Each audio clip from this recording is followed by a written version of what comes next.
triggered. And this video is going to be on unpopular opinions. The man that you see in front of you right now is Andrew Scheer. And he was interviewed on CBC. This is an interview from back in 2016, where they basically pressed him on the ideas of gay marriage, abortion, Canadian values, stuff like that. And what happened was he basically said that he was not maybe for gay marriage because of his personal beliefs, but it's the law of the land, and that he would not argue with. He would just go with the flow on the law of the land, and that he would move forward with it. However, this video that I'm going to do for you today, I want to sort of get into that idea of unpopular beliefs. So nowadays, you're not allowed to have a belief that goes against what people have considered accepted. So if gay marriage is accepted, then you must accept it, even if your religious beliefs contradict that. So that's what's called an unpopular belief. Now, personally, I believe that it's okay for people to have different opinions about things. I think that's normal. I personally, I'm not against gay marriage, or I'm not for gay marriage. I can see the arguments on both sides. I can understand that gay men want to be treated as like any other couple. But fundamentally, the issue of gay marriage goes back to the concept of marriage itself. The reason people got married in the past was they were designing it to create a family, to have children. And the reason you have a marriage is to protect the wife and the children from any legal consequences. So the marriage actually was a way to create a family unit.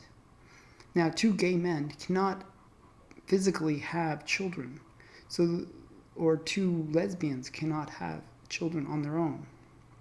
And that goes against the concept of marriage. The marriage was really about creating a family unit where it was two people trying to have children. And actually, the rules back in the day when marriage was first created was that in order to actually make the marriage legally binding, it had to be consummated, where sex was involved. And the idea was to push the idea that this was to create a child. So marriage is not just some thing that we throw around. Oh, they're a couple, they are married. No, it doesn't work that way. It actually had some background in terms of the goals behind the marriage. Now, I think that's where Andrew Scheer's opinions would be. Now, personally, I think, if we want to kind of be more inclusive of the term marriage and allow gays to participate in that, that's fine. But, and I don't think it's an issue that really should be decided by the government. The problem is once governments get involved, they start legislating things and force people to behave a certain way. I didn't like the idea that they forced churches to basically allow gay marriage when it was against their own religion. Like, can you imagine a Muslim church having gay marriage? It just doesn't make any sense. They throw gays off buildings. That's what they do. Gays within the whole Muslim faith are considered like it's like a really bad thing, and they actually make it illegal in most Muslim countries. So, are we going to start forcing them to sort of abide by our beliefs that gay people are just another normal part of our world? I think we should, but hey, that's neither here or there. In Canada, we have like some freedoms that we share amongst all people, and I think that's a good thing. So, however, nowadays, the real argument that I want to address is this whole concept of unpopular beliefs, and how people are really pushing for, if you don't believe what I believe, then we should, call you a Nazi or white supremacist or whatever.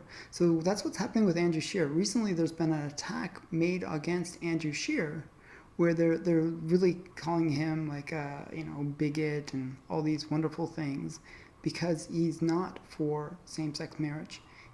Personally, he doesn't care in terms of the government. He only cares on a personal level, and that's his opinion. It's not something he's acting on, and if he's a representative, he would not act on it. But it's just an opinion he has. It's his own personal belief.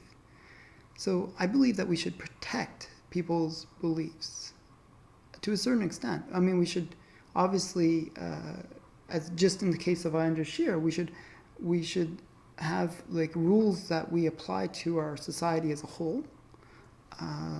For example, the protection of all people within our society,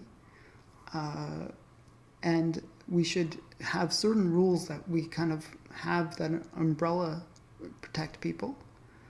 And if beliefs go against that, then it's okay that people have those beliefs, but we will not accept those within our society. But we will not force them to change those beliefs, if that makes any sense. For example, it's sort of like the idea of freedom of speech. In order to have freedom of speech, you have to allow people to have opinions that you don't agree with. And that means accepting racism, accepting bigotry, accepting misogyny, and accepting all these things that you might not personally accept. But in order to allow for freedom of speech, which is the fundamental, you have to accept that these things might exist. But nowadays, I find people are not willing to accept that, hey, people might have a different opinion of you. And it's not even that extreme of a difference in opinion. I mean, Andrew Scheer, in this case, his opinion is pretty tame. It's, basically he's willing to concede the point that, yes, under the law, gays are allowed to get married. Gay marriage is legal. But he has the opinion from a religious standpoint that he doesn't necessarily believe that that's the purpose of marriage. Those are two, competing ideas, but he's, kind of dealt with those. So the point is, we got to understand that people can be allowed to have different opinions, and we shouldn't just demonize them for having a different opinion than us. And I think if we don't start accepting people's ideas, and if we don't start realizing that people can have different opinions, then we're going to really make our society closed and not free. We're going to lose our sense of freedom. We only can have freedom when we have the freedom to disagree. So I hope this video makes sense. I hope that you get the idea behind it, that I'm not trying to promote ideas that are unpopular. I'm actually just trying to promote the fact that we should be allowed to have differing ideas. And that's really important nowadays. Because in a way, it does encourage us to think more when we have to argue against ideas that we don't agree with. And I really see that as something that we're losing nowadays, that we're basically being told what we have to believe. And it's changing. It changes all the time. Things that we believed 50 years ago are different than what we believe now. And if we have to be so rigid that we're not allowed to even debate or maybe question whether these ideas are valid, then we're leading ourselves into a real problem, and where we'll not progress. And it's the progressives that are the ones that are encouraging this kind of doctrination and groupthink, and they're being really non-progressive in doing so. So this has been Socially Triggered. I'd love to hear your feedback on this video, and tell me what you think about unpopular opinions and what would be the big ones that are the most taboo today. Personally, I think it's gay marriage and abortion. You can't talk about those. Anything religious is big ones. So I'd like to hear your opinions. Please like, comment, and subscribe. Thank you. Bye.